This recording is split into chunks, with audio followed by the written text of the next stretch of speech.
আপনারা দেখছেন ILFL সকার night. সৌজন্যে নীলাজ হোম লিমিটেড, প্রবাসে মায়ের হাতের ছোঁয়া।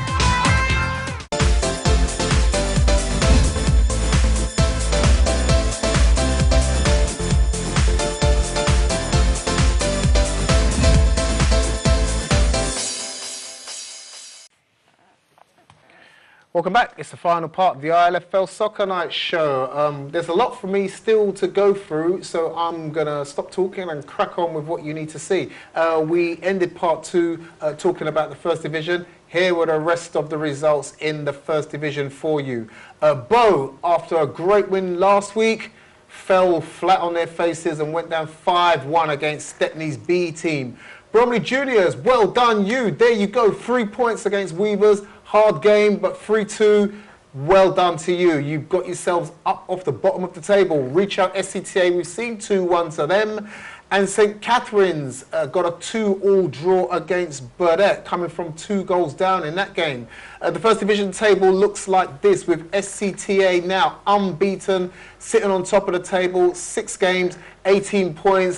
And as we heard in the Second Division, it's just about the home run. Now it's all wrapped up, isn't it? Reach Out are in second place with Bow in 13 points in third, and down at the bottom, well, there's 3-4 teams all battling to stay off the bottom of the table. In the Second Division, Al Mizan have come back and decided to wake up and take part in the Second Division. They got a 4-4 draw against Tower Hamlets B. Beaumont Youth, remember what we said about Stamping Authority? They took apart West End's reserve team by 8 goals to 1. Robin Hood Tigers do what they always do and smash 6 goals past Riverside this week, who were the unfortunate victims this time round.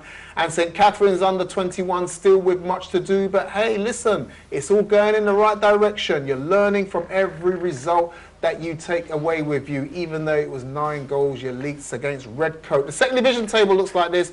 Robin Hood Tigers still have a 5-point lead over Beaumont. They don't look like they want to be caught.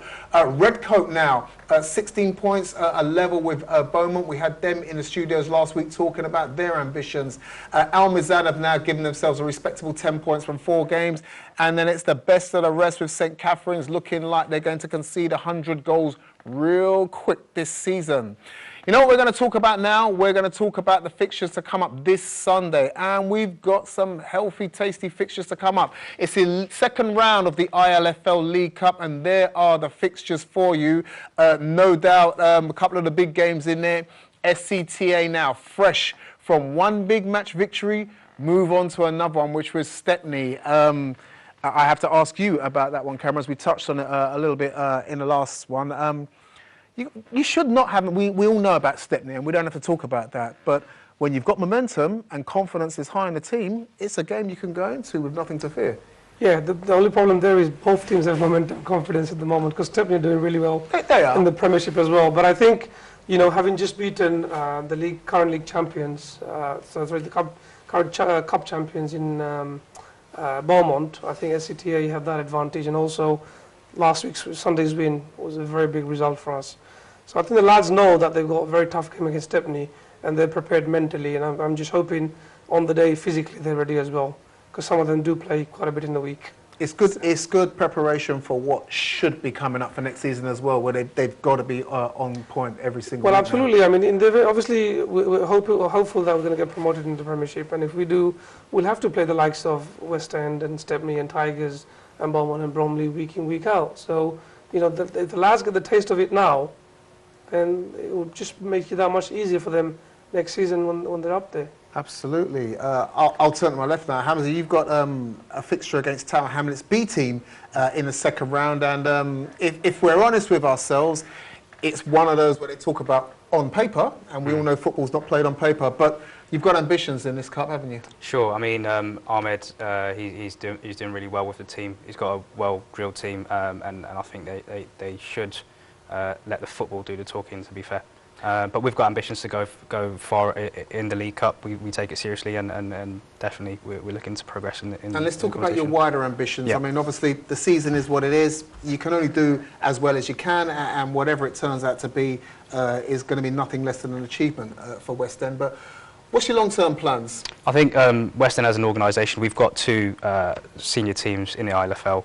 but we're so much more than that. We're an organisation that values youth and youth development. We're based in West London, obviously, everyone knows. We've got a hub in Camden where we coach over 150 children every week.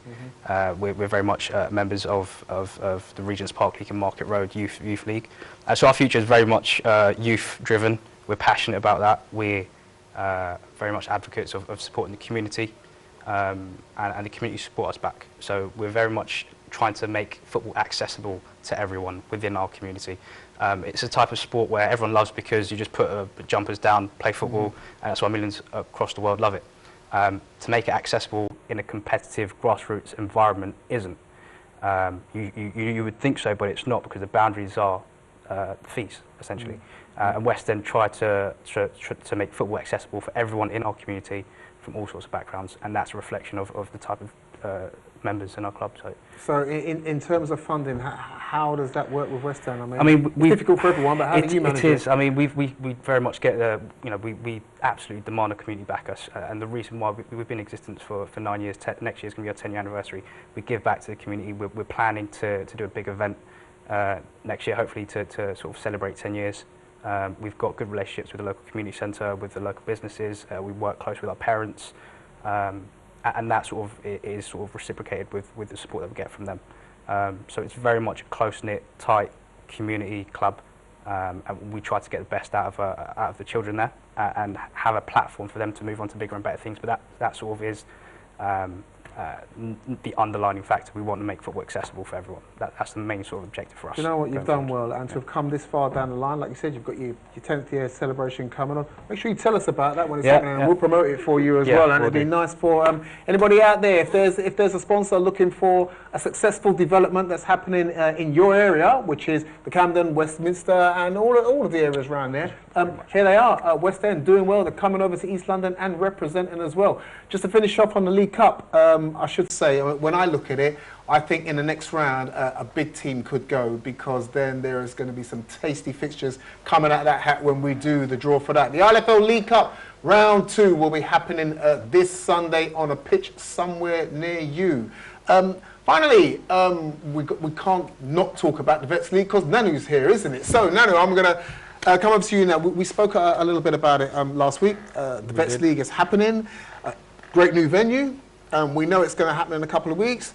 Some new teams coming in to spice it up and give it a fresh feel and a good look. What more can you tell us now this week? I mean, it's not just happening. It really is hotting up. This week, there are a few teams who are actually playing pre-season friendly matches. Taking it that seriously. They're really taking it seriously. And with the two-division structure, teams can better prepare themselves because there will be home and away games. So that's something new that is introduced from this season onwards. What I can safely say for now is that it will probably start next week, because there's 1 or 2 issues surrounding the facilities, because we're still waiting for them to fix the floodlights, etc., etc. But once that's all done, I mean, the league, I mean, there's no stopping. It's just going to happen. So, you know, with 2 divisions, 16 teams, the diversity is there. Lots of new teams from different areas. There's even a team from Redbridge, we've got Redcoat, we've got Riverside, you know, we've got Mostins, we've got all the usual teams. Bernardo's back in there again as well. So it is going to be one of the seasons that will be remembered for many years to come. That's all I can say. You know what, it's exciting. We know what the Vets League has given us over the last couple of seasons. Once it starts, it's something that we can't stop talking about, and it does more than fill the remaining minutes in this show. It packs it out and gives us almost too much to talk about, which is precisely what we've done this week. We are almost out of time, so all that's left for me to say is thanks to all our guests for coming, and thanks to West End for coming in, coming across London to talk about themselves and give a good account of themselves in this league, as they are doing with their football. Well done to SETA for a fantastic result yesterday, and we look forward to what's going to happen with them next week, as with all the rest of you that are taking part in the League Cup next week. We have run out of time. My thanks to everybody that has put together the show for us to show to you and to you for watching. This is the ILFL Soccer Night Show, and we're out of here. We will see you next week. Until then, it's good night from me, good night from all, good night to you.